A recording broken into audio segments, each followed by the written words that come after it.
Paulo aos Romanos. Ó homem, qualquer que sejas, tu que julgas não tens desculpa, pois julgando os outros te condenas a ti mesmo, já que fazes as mesmas coisas tu que julgas. Ora, sabemos que o julgamento de Deus se exerce segundo a verdade contra os que praticam tais coisas. Ó homem, tu que julgas os que praticam tais coisas, e no entanto as fazes também tu, pensas que escaparás ao julgamento de Deus? Ou será que desprezas as riquezas de sua bondade, de sua tolerância, de sua longanimidade, não entendendo que a benignidade de Deus é um insistente convite para te converteres? Por causa do teu endurecimento no mal e por teu coração impenitente, está acumulando ira para ti mesmo, no dia da ira, quando se revelará o justo juízo de Deus. Deus retribuirá a cada um segundo as suas obras. Para aqueles que, perseverando na prática do bem, buscam a glória, a honra e a incorruptibilidade, Deus dará a vida eterna. Porém, para os que por espírito de rebeldia desobedecem à verdade e se submetem à iniquidade, estão reservadas ira e indignação, tribulação e angústia para toda pessoa que faz o mal, primeiro para o judeu, mas também para o grego. Glória, honra e paz para todo aquele que pratica o bem, primeiro para o judeu, mas também para o grego.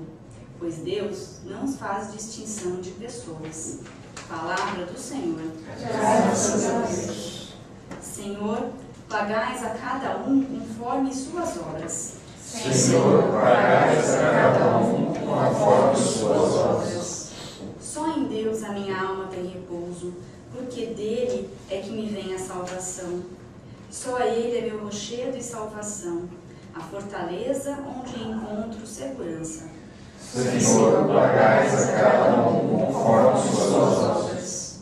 Só em Deus a minha alma tem repouso, porque dele é que me vem a salvação.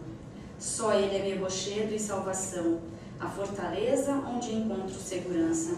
Senhor, pagais a cada um conforme suas obras.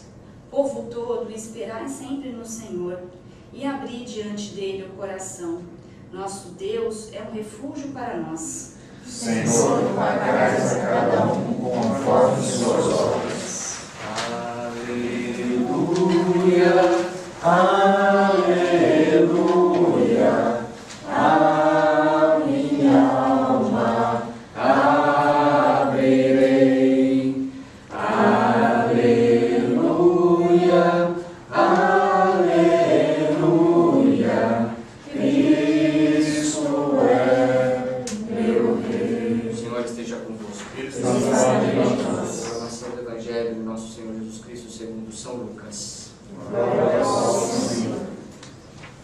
Naquele tempo disse o Senhor: ai de vós, fariseus, porque pagais o dízimo da hortelã, da arruda, de todas as outras ervas, mas deixai de lado a justiça e o amor de Deus. Vós deveríeis praticar isso sem deixar de lado aquilo.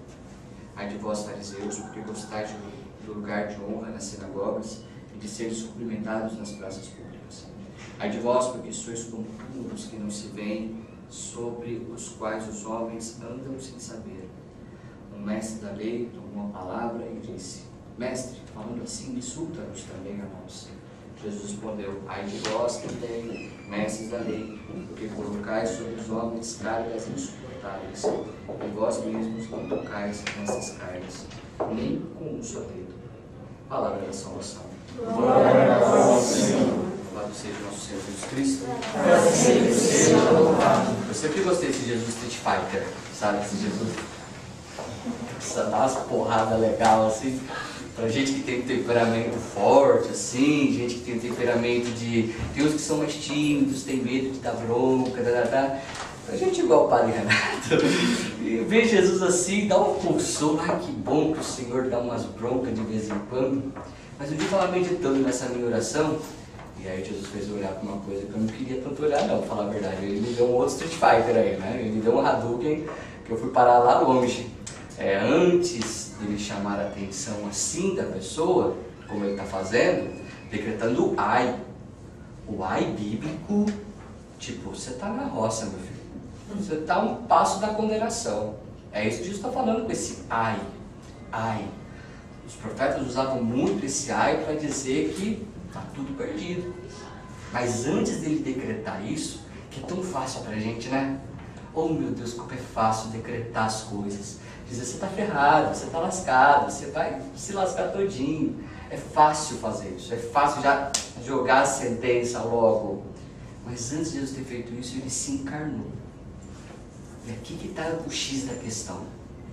A gente pode até chamar a atenção das pessoas. Devemos fazer isso. Isso é uma obra de misericórdia. Corrigir as pessoas. O que Jesus está fazendo aqui é tentar dar uns tapas na cara daqueles que estavam desmaiados. É assim, né? Quando tiver uma pessoa desmaiada, você não fica dando carinho. Acorda, levanta aí.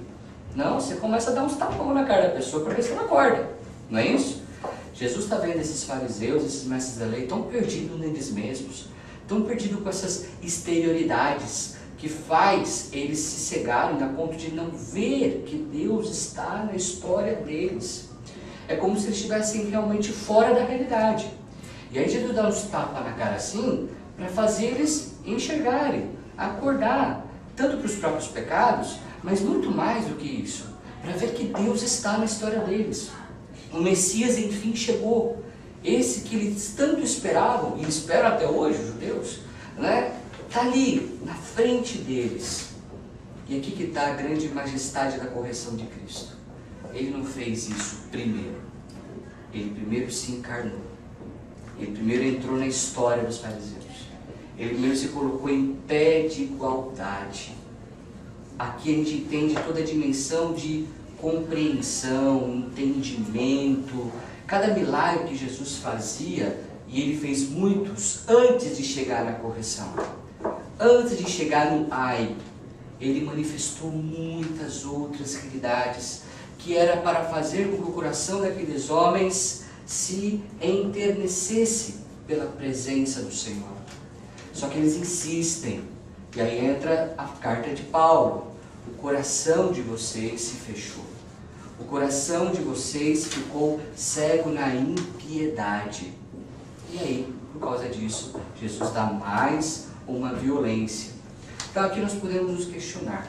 Será que nas chamadas de atenção que estamos dando para as pessoas, tem sido isso uma consequência de um grande esforço de, em primeiro lugar, entrar na história dela, compreendê-la no porquê que ela está fazendo o que está fazendo, ou deixando de fazer aquilo que ela está fazendo, se colocando no lugar da pessoa? Será que se você tivesse a mesma história que essa pessoa tem, você não faria pior? Ou você não deixaria de fazer muito mais coisas do que você deixa de fazer no atual estágio? E aí quando você chegar nessa conclusão de que sim, você já fez de tudo, você já realizou toda a obra de misericórdia necessária, aqui vem a verdade. E às vezes um pouco dura, um pouco forte, um pouco firme, como Jesus está fazendo. Mas a gente não pode inverter o processo. Aí a emenda fica pior do que o soneto. É você machucar o outro com uma verdade. E isto não é justificado, ainda que seja pela verdade. Nós precisamos aqui clamar pelo Espírito Santo para realmente nos encarnar primeiro na história das pessoas. Foi isso que Jesus fez. Antes de dar bronca, antes de puxar a orelha, antes de dizer, ó, vocês estão todo perdidos nos erros de vocês, ele participou dessa história. Ele conhecia cada um ali. Ah, mas é Jesus, Padre. E o que você recebe na Eucaristia? O seu eu agora é o tu de Cristo. Quando você olha para o seu interior, você não encontra só você mais. Você encontra Cristo. O que você possa pedir para Jesus isso? Primeiro, também a consciência. Chamar a atenção faz parte do processo. Não podemos também deixar de fazer isso em nome de uma certa caridade. Porque deixar o outro no seu pecado é cair na cumplicidade do mesmo. Só que precisamos ter a devida sabedoria em como realizar isso. E isso demanda tempo. Meu diretor espiritual antigo, tentando trabalhar o temperamento do Padre Renato, falava, Renato, são pouquíssimas coisas nesse mundo que você tem que fazer na hora. São pouquíssimas as coisas. Espera. Vai pensar primeiro. Vai rezar. Mas a gente quer resolver a coisa na hora porque a gente não quer conviver muito com o sofrimento. A gente quer se livrar logo da situação. Não é porque a gente quer salvar o outro e nem porque queremos resolver o problema de fato.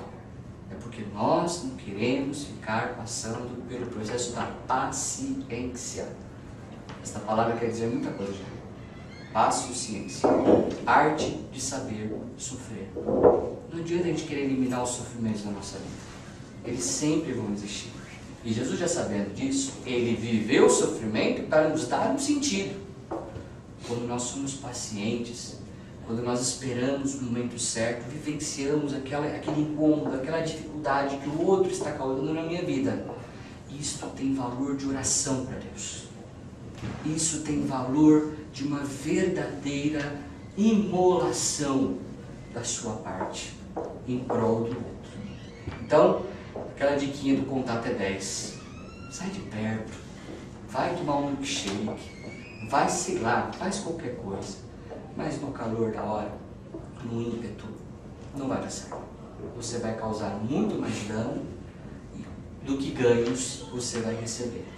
Então, que o Senhor nos dê essa didática, né? Principalmente nós que temos um temperamento mais forte, filhos do trovão, né? Boanerges, né? Manda um raio na cabeça daquele ser humano já, né? Que nós tenhamos essa amabilidade de saber tirar o time de campo, respirar, rezar. E isso agora é respirar segundo Deus, né?